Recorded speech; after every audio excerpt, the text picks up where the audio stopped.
Et bonjour les joueurs sociaux! Bon matin, hmm, bon après-midi, peu importe. On s'en fout un peu.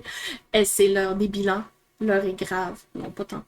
Euh, Ariel a proposé de faire notre top 5 des jeux préférés pour 2021. Donc, c'est pas nécessairement les jeux qui sont sortis en 2021, mais bien des jeux auxquels on a joué pour la première fois en 2021. Donc, voici mon petit top 5. On commence par Agricola. C'est un jeu, ça fait quand même un bout de temps qu'il est sorti. Jeu de placement, gestion de ressources.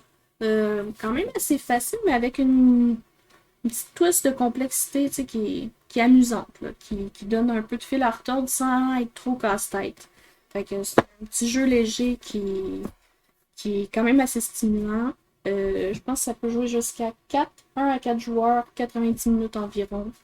Bon petit jeu, le matériel est super intéressant, bien fait. Puis je pense que c'est comme une des bases dans les jeux de gestion de ressources, si je me trompe pas. En quatrième position, on a de loup. Celui-là, si je me trompe pas, Ariel l'a certainement présenté dans son top 5 aussi. Un jeu de voyage à des époques différentes dans le temps. Quand même pas facile, les défis sont intéressants, ça varie, la rejouabilité est vraiment vraiment le fun. Les dessins, les couleurs, moi c'est le genre de truc qui m'attire aussi, que je trouve stimulant. Donc un bon petit jeu que j'ai beaucoup aimé découvrir. Un classique des classiques.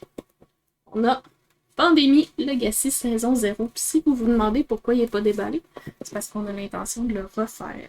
On a acheté une deuxième boîte pour y jouer éventuellement une prochaine fois. Les Pandémies Legacy sont, si je ne me trompe pas, les premiers Legacy qu'on a explorés. La manière qu'ils sont faits, qu'ils sont buildés à l'intérieur, la progression de l'histoire, tout est hyper intéressant, hyper stimulant. Dépendamment de quel personnage on prend au début de la partie aussi, la game va se dérouler plus ou moins bien. Nous, les Legacy, on les a fait avec mon cousin et sa conjointe. Donc, on les a joués à 4. Je pense qu'on va peut-être les rejouer à 2 si je ne me trompe pas. Donc, ça va être une autre histoire, une autre gestion. Donc, très, très, très, très, très bon jeu, mon top 3. Puis vous allez comprendre pourquoi c'est mon top 3, parce que ça aurait pu facilement être un top 1. Top 2. Là, vous allez dire, non, tu triches, c'est pas vrai, tu n'as pas joué pour la première fois en 2021. Non, effectivement, mon classique, mon bébé, mon chouchou, Terraforming Mars. Mais il y a une extension qui est sortie en 2021 qui est Stormborn, tellement pas facile à dire. Ça a apporté un nouvel aspect intéressant au jeu qui a fait en sorte que le jeu, dans notre situation, dans notre gameplay à nous, dure un peu moins longtemps.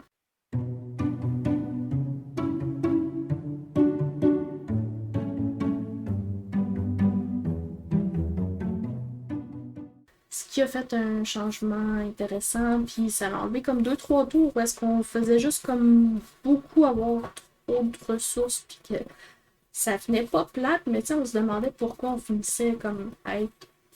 On n'arrivait pas à avoir les achievements avant d'atteindre ce niveau-là.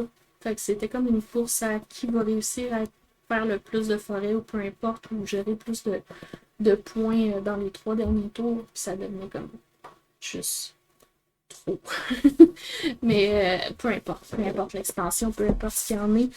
Je sais que chaque joueur a une méthode bien à lui d'utiliser les cartes, de jouer, d'avoir des stratégies. C'est pour ça, en gros, que j'aime vraiment Terraforming Mars. Il n'y a pas une partie pareille, malgré qu'on finit par comprendre un peu les stratégies de certaines cartes, les placements plus opportuns. Mais je trouve que c'est un jeu qui ça sort n'importe quand pour jouer à n'importe quand. Euh, Mon coup de cœur de tous les temps, mais en deuxième position pour l'année 2021. Et le grand gagnant pour 2021, une découverte que je m'attendais pas, que j'avais pas anticipé, que j'avais pas vu, que je n'avais jamais entendu parler. C'est un prix que j'ai gagné sur une chaîne Twitch qui est Projet Gaïa. Quand j'ai vu ça, j'ai fait comme pas sûr. Mais en même temps, j'avais pas d'idée de ce que ça allait être exactement. Donc, c'est un autre jeu stratégie, gestion de ressources, placement qui est pas facile. Chaque choix est vraiment important. Chaque tour a son incidence. Puis comme les factions et les placements de la map en tant que telle, en début de partie, varient de partie en partie, ça donne de la rejouabilité qui est comme vraiment, vraiment intéressante. Là. Puis on n'a pas encore réussi à mettre le doigt sur, mettons, telle faction écrase telle autre faction, peu importe. Jusqu'à maintenant, tout est équilibré dans le jeu. C'est une méga belle découverte. Ça aussi, c'est le genre de jeu qu'à tout moment, je vais pouvoir sortir et faire comme on fait quoi après-midi, on joue à ça. C'est vraiment le coup de cœur, c'est mon premier choix dans bien des situations. Genre de jeu que je me tente pas. Mais juste vraiment pas. Il est hyper stimulant intellectuellement. La stratégie qu'on doit élaborer se développe en cours de partie, malgré que tu as comme une orientation selon la faction que tu as en début de partie aussi. Tu peux marquer des points en fin de partie, puis ça va orienter énormément le cours de la partie, plus les bonus de fin de manche, là, si on peut dire. Donc, un très, très, très, très, très bon jeu à découvrir. Si vous avez aimé cette vidéo, n'oubliez pas de nous donner un pouce bleu. Vous voulez en voir plus? Abonnez-vous et activez toutes les notifications pour être informé lorsque notre contenu est mis en ligne. Parce que on est plutôt chaotic good sur YouTube. On vous propose d'autres vidéos dans le même style, à gauche et à droite. Et comme vous aimez les jeux de société, venez vous asseoir à notre table tous les mardis 13h ainsi que les samedis et dimanches 20h pour vivre des parties en temps réel et interagir avec nous sur Twitch TV. On est game!